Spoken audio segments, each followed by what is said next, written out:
कोटा हर साल 3800 करोड़ का बिजनेस करता है एंड ये बिजनेस वो सिर्फ अपने कोचिंग इंस्टीट्यूट्स के थ्रू करता है। लेकिन इतने छोटे शहर में इतना बड़ा इंस्टीट्यूशनल हब कैसे बना?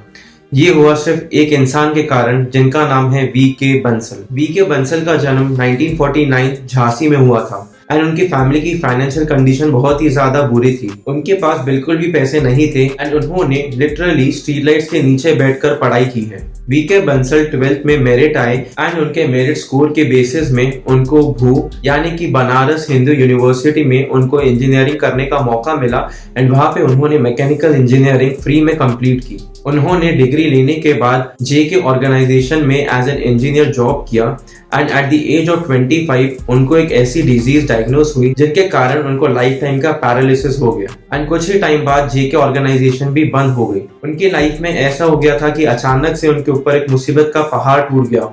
इस समय में उन्होंने बच्चों को पढ़ाना चालू किया एंड खुद का एक एजुकेशनल इंस्टीट्यूशन चालू किया जिसका नाम था बंसल कोचिंग क्लासेस। तो यहाँ से कोटा के कोचिंग हब का स्टार्ट होता है जहाँ पे कोचिंग इंस्टीट्यूट की पहली नींव वी के बंसल ने रखी थी। धीरे धीरे कोचिंग इंस्टीट्यूट्स बढ़ते गए। रेसोनेंस, फिटजी, एलन जैसे बहुत सारे कोचिंग इंस्टीट्यूट्स कोटा में आने लगे। अब इतने सारे कोचिंग इंस्टीट्यूट्स आने के बाद इन सब में एक कंपटीशन होने लगा कि कौन से इंस्टीट्यूट के स्टूडेंट सबसे ज्यादा आईआईटी जेईई में क्वालिफाई होते हैं। हर एक इंस्टीट्यूट उनके बच्चों के एडमिशन के लिए एक एंट्रेंस एग्जाम लेने लगा एंड ये एंट्रेंस एग्जाम के रिजल्ट ये कोचिंग इंस्टीट्यूट्स आपस में बांटने लगे। अब जब ये सारे कोचिंग इंस्टीट्यूट्स के पास एक दूसरे के एंट्रेंस एग्जाम के रिजल्ट्स होते थे तो ये वो रिजल्ट्स को एनालाइज करते एंड उसमें से ऐसे कोई बच्चे ढूंढते जिनमें टॉपर होने की कैपेबिलिटी रहती है। ये उन बच्चों को टारगेट करते हैं एंड उनको ल्यूक्रेटिव स्कीम्स देते हैं, फीस के कंसेशंस देते हैं एंड उनको आईआईटी जेईई का सपना दिखाते हैं एंड अपने कोचिंग इंस्टीट्यूट में एडमिशन भी दिलवाते हैं। 2 साल बाद जब आईआईटी जेईई के रिजल्ट्स अनाउंस होते हैं तो जो भी बच्चा AIR 1 लाता है, जो भी बच्चा अच्छी रैंक लाता है तो बच्चे की पोस्टर ये लोग अपने कोचिंग इंस्टीट्यूट्स में लगाते हैं। 2020 में शोएब आफ्ताब नाम का एक बच्चा जिसका AIR रैंक 1 आया था उसकी फोटो 2 से 3 एजुकेशनल इंस्टीट्यूशंस के पोस्टर में छपी थी। अब ये कैसे हो सकता है कि एक बच्चा 2 से 3 एजुकेशनल इंस्टीट्यूशंस में साथ में पढ़ाई करता हो?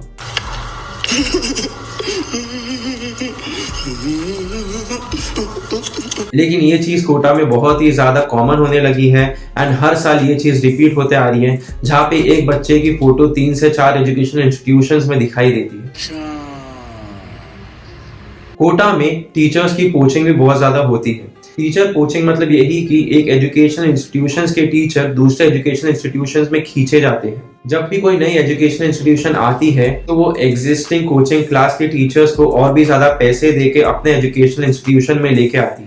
जून 2022 में अनअकैडमी ने सबसे पहला ऑफलाइन कोचिंग इंस्टीट्यूशन बनाया कोटा में एंड उन्होंने अपने एजुकेशनल इंस्टीट्यूशन के लिए कुछ 30 से 35 एजुकेटर्स एलन इंस्टीट्यूट से अपने इंस्टीट्यूट में खींचे। उन्होंने इस टीचर कोचिंग के लिए कुछ 100 करोड़ रुपीस खर्च किए एंड ये टीचर कोचिंग इतना ज्यादा सीरियस होने लगा है कि वहां पे इस चीज के लिए कोर्ट केसेस भी होने लगे हैं। कोटा में डमी स्कूल्स भी बहुत ज्यादा फेमस है। डमी स्कूल्स का मतलब ये है कि जब भी कोई बच्चा उनके कोचिंग क्लास में एडमिशन लेता है तो वो पेरेंट्स को ब्रेन वॉश करते हैं, पेरेंट्स को कन्विंस करते हैं कि आपके बच्चे को उनकी कोचिंग के साथ साथ एक डमी स्कूल में एडमिशन दिलवाए सो दैट वो अपना पूरा टाइम आईआईटी जेईई की प्रिपरेशंस के लिए दे सके। और ये डमी स्कूल बहुत बार इलीगल भी होती है। बच्चों को भी ये ब्रेन वॉश कर दिया जाता है कि उनके लाइफ में अब आईआईटी जेईई के अलावा कुछ भी नहीं है एंड उनका सिर्फ एक ही एम है आईआईटी को क्रैक करना। यहाँ पे पेरेंट्स को समझना बहुत जरूरी है कि एक बच्चे के लिए स्कूल जाना बहुत ज्यादा इंपॉर्टेंट है क्योंकि स्कूल जाने से उसका एक सर्कल बनता है, एक नेटवर्क बनता है, उसकी पर्सनालिटी बनती है एंड एक एप्टीट्यूड भी बिल्ड होता है।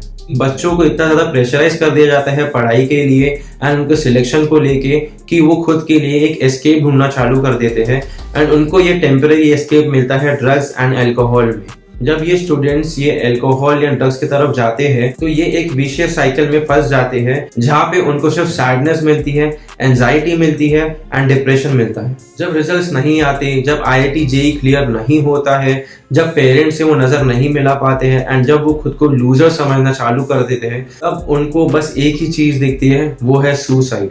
आईआईटी जेईई क्लियर ना होने से आपकी लाइफ खत्म नहीं होती है। मेरे वीडियो का मकसद ये नहीं था कि मैं कोटा को क्रिटिसाइज करूं, मैं बस अपने व्यूअर्स को कॉइन का दूसरा हिस्सा बताना चाहता था कि कोटा का दूसरा साइड क्या है। तो अगर IIT JEE क्लियर नहीं होता है, अगर नीट क्लियर नहीं होता है, तो लाइफ एंड नहीं होती है। अगर आप मेहनत करना जानते हो, अगर आपके अंदर वो भूख है सक्सेसफुल होने की, अगर आप अपना 100% अपने काम में देने के लिए तैयार हो, तो आपको सक्सेसफुल होने से कोई रोक नहीं सकता।